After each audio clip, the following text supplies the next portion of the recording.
Alright, it's very 2 p.m. Super 8:35. Over part 1. Grabe guys, ako sa mani acne breakout. Nangatol akong kapuan guys. Ako ang nang part 1 evening to search pa mani vlog.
Anong kutsar ka naman? Anong ka ba? Pork barbecue, French fry.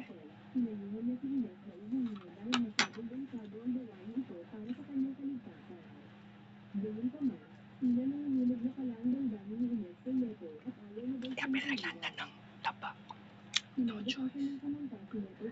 Wala nakuha sa kulbalo ng taba.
Walo ka ba?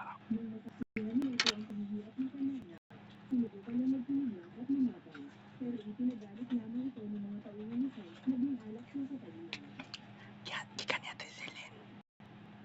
Ay, gikan ni Ate Ruin. Nagyatod ni Ate Celine.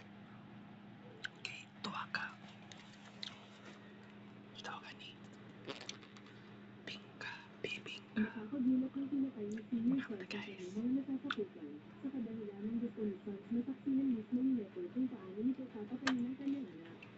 Lumapit si Sons kay Leto at sinabing tingnan nito ang patay na katawan ng kanyang anak matapos malunod ng ilang minuto. Sa natitirang lakas ni Leto, ginulot niya ang punyal na nakatarap sa kanyang dibdib at ginamit ito upang patayin si Senior Sons.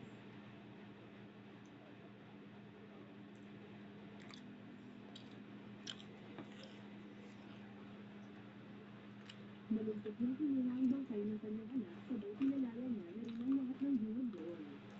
Kinabukasan, inilibing niya na ang bangkay ng kanyang anak habang humihingi ng tawad dahil siya ang naging kabayaran sa lahat ng ginawa ng krimen noon. Sa huling eksena, binuksan niya ang trunk ng kanyang kotse at makikita natin nakagapos na si Bailarina. Lumalabas na si Bailarina ay isang traidor at siya pala ang nag-leak ng lahat ng impormasyon tungkol kay Neto at sa kanyang pamilya kay Senior Sons.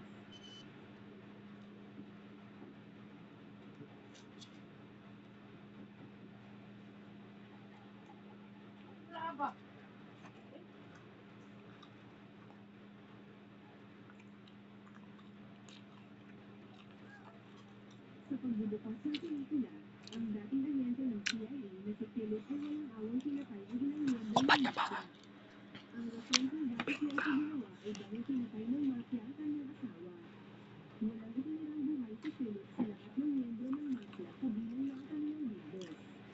Makalipas ang 7 taon, si Philip ay Kauntak ko nag-asang sa akin lumipat sa guys. Italia kasama ang kanyang anak na babae na si Unang Vanessa saging. na kasalukuyang nagtatrabaho sa Right. intelligence agency.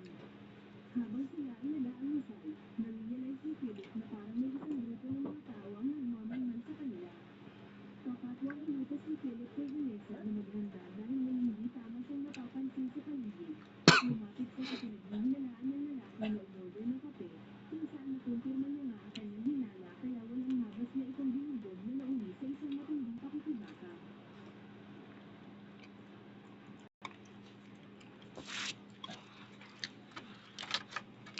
Napansin niya ang lalaking nagtangkang patayin si Vanessa kaya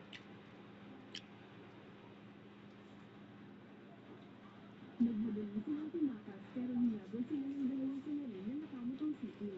Matapos ang mahabang habulan ay nakauna sila, sinilang silang walang ibang pagpipilian kundi ang lumaban. Sa kabutihang palad matagumpay nilang napatay ang mga humahabol at inutos ni Philip kay Vanessa na pansamantalang maghintay dito sa pier habang uumisa para kumuha ng mga armas. Nagtataka si Philip kung sino ang mga ito na humahabol sa kanila. Habang hinahanap ni Philip ang kanyang baril sa doorway, nakarinig siya ng mga paghukbang sa kanyang bahay at ito nga ay mga kalaban na gusto siyang patayin.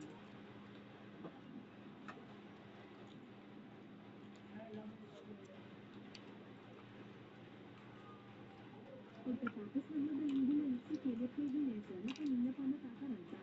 Tanong ni Vanessa kung sino ang mga ito na gusto silang patayin, sagot ni Philip na wala rin siyang ideya. Nagpasya si Philip na dalhin si Vanessa sa kanyang tinubo ang bayan sa Slovenia sa liglig na nayon. Pinasuri niya kay Vanessa ang telepono na nakuha niya mula sa kaaway kanina, kung saan ang larawan ni Philip ang ginamit bilang wallpaper.